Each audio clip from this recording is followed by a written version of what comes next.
নিম্নবিত্ত মানুষের, দেখেন নিম্নবিত্ত মানুষ, সাধারণ মানুষ খেতে পায়নি, কিন্তু জুলাই আন্দোলনের সময় আমি দেখছি যে একটা সাধারণ দোকানদার, একটা ফল বিক্রেতা, একটা ভ্রাম্যমাণ নিয়ে বিক্রি করে, একটা রিক্সাওয়ালা, তারা কিন্তু নেমে পড়েছিল।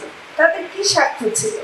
তারা কিন্তু একটা দেশ, অন্যায়ের দেশ চায়নি, তারা একটা ন্যায়সঙ্গতভাবে মানুষের অধিকার প্রতিষ্ঠার দেশ চেয়েছিল।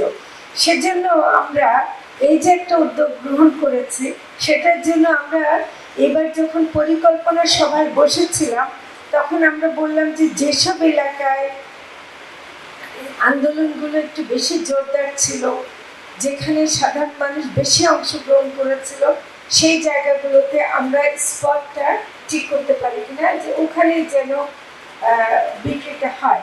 আমরা এই কার্যক্রমের অধীনে ড্রেসড ব্রয়লার মাংস, মানে মুরগির মাংস, প্রতি কেজি 250 টাকা, দুধ পাস্তুরিত প্রতি লিটার 80 টাকা, ডিম প্রতি ডজন 114 টাকা এবং গরুর মাংস প্রতি কেজি 650 টাকা মূল্যে বিক্রয় করা হবে। এটা আমরা ইনশাআল্লাহ রক্ষা করবো এবং আপনাদেরকে এটুকু কথা দিতে পারি, এটা নিরাপদভাবে প্রসেস করার, নিরাপদভাবে এটা তৈরি, ফলে এটা আমাদের সবাইকে অনেক কাজে লাগবে।